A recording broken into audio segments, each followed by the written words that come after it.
Penamaluru MLA Bode ప్రసాద్పై మాజీ మంత్రి పార్థసారథి విరుచుకుపడ్డారు. పెనమలూరు ఎమ్మెల్యే బోడే ప్రసాద్ రక్త పిచాచిలా పేదలను దోచుకుంటున్నారని తీవ్రస్థాయిలో ధ్వజమెత్తారు. దోపిడీయే పరమావధిగా ఎమ్మెల్యే పనితీరు కొనసాగుతుందని ఆయన విమర్శించారు.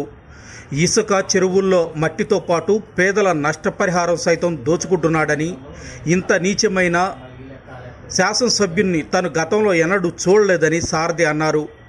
ప్రజల అవసరాల కోసం కేంద్రాన్ని ఒప్పించి 150 కోట్లతో తాగునీటి అవసరాలకు ఆమోదింపజేస్తే అది చేతగాక ఎమ్మెల్యే వదిలేశారని సారథి తీవ్రస్థాయిలో విమర్శించారు.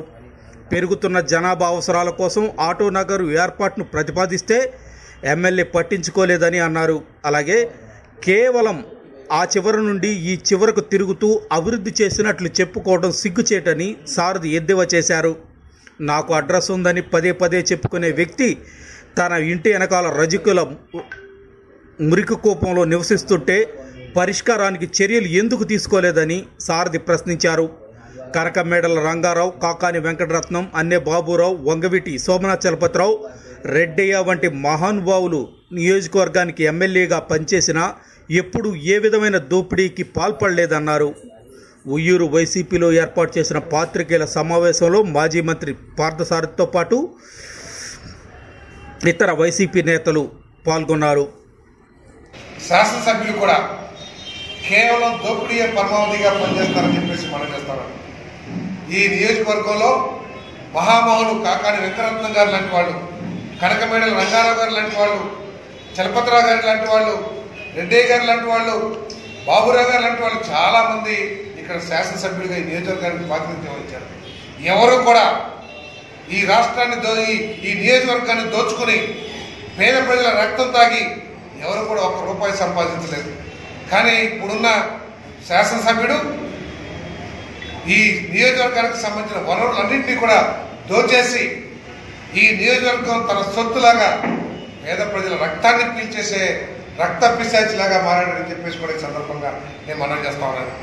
ఇసుకను దోచుకున్నాడు, అదేవిధంగా చెరువుల్లో మట్టి దోచుకున్నాడు, ఆఖరికి పేద ప్రజల ప్రభుత్వం ఇచ్చిన నష్టపరిహారాన్ని కూడా దోచుకోవడానికి ప్రయత్నం చేశాడు. ప్రయత్నం కాదు, దోచుకున్నాడు. సిద్ధార్థ కాలేజీ ఎదురుగుండా రోడ్డు వెడల్పు చేయడంలో, రోడ్డు విస్తరణలో భాగంగా నష్టపరిహారం పొందిన పేదవాళ్ళ దగ్గర ఆ డబ్బును దోచుకుంటానికి కూడా చేసిన ప్రయత్నాన్ని ఎంత నీచో ఒకసారి ఆలోచించుకోవాలని చెప్పేసి మనం చేస్తాం.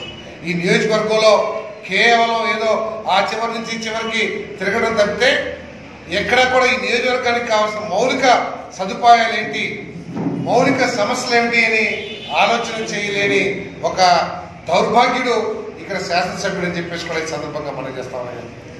ఈ మున్సిపాలిటీ పెరిగింది, ఉయ్యూరు మున్సిపాలిటీ విస్తరించింది, ప్రజల జనాభా పెరిగారు, ఇక్కడ మరి ఇండస్ట్రీస్ కూడా చిన్న చిన్న ఫ్యాక్టరీలు కానీ వర్క్షాపులు కానీ పెరిగినాయి. దానికి ఆటో నగర్ అని చెప్పేసి మేము ఏర్పాటు చేస్తే దాని గురించి కనీసం పట్టించుకునే పాపాన పోలేదు ఈ శాసనసభ్యుడు. అంతేకాదు, ఇది మున్సిపాలిటీ అయ్యింది, దీనికి పర్మనెంట్గా ఒక త్రాగునీటి వనరును ఏర్పాటు చేయాలని చెప్పేసి కేంద్ర ప్రభుత్వానికి ₹150 కోట్ల ప్రతిపాదనలు పంపించి ఆమోదింపు చేస్తే దాన్ని అమలు చేయలేని చేతకాని వాడు ఈ శాసనసభ్యుడు అని చెప్పేసి మనం చేస్తా ఉన్నాం. అంతేకాదు, ఎక్కడా కూడా ప్రజలకి అవసరం అయ్యేది ఎక్కడా కూడా ఒక్క కార్యక్రమం కూడా చేయకోకుండా కేవలం ప్రచారాలతో, దోపిడీలతో ఎక్కడ సంపాదించుకుందామని చెప్పేసి ఆలోచన తప్పితే ఎక్కడ కూడా కనీసం తన ఇంటి వెనకాల ఇంటి అడ్రస్ చెప్తా ఉన్నాడు. మాట్లాడితే నా అడ్రస్ అందరికీ తెలుసు అని చెప్పేసి రజక సోదరులు మురికి నీటిలో, మురికి కూపంలో నివసిస్తూ ఉంటే దానికి కావాల్సిన నిధులు కూడా ఏర్పాటు చేయలేని చేతకాని అసమర్థుడు ఇక్కడ శాసనసభ్యుడు అని చెప్పేసి మనం చేస్తాం. తన ఇంటి వెనకాలే మరి అదేవిధంగా మరి వైఎస్ఆర్ కాంగ్రెస్ పార్టీ ఇప్పటికే నవరత్నాల పేరు మీద ప్రజలకి ఈ మేలుగా చేసే కార్యక్రమాలన్నీ కూడా ప్రకటించాం. మరి తప్పకోకుండా ఈసారి జగన్మోహన్ రెడ్డి గారిని గెలిపించాలని చెప్పేసి కూడా ఈరోజు ఏదైతే ప్రభుత్వం చేస్తా ఉందో జగన్మోహన్ రెడ్డికి భయపడే ఈ కార్యక్రమాలన్నీ కూడా చేస్తున్న విషయాన్ని ప్రజలు గమనించాలని చెప్పేసి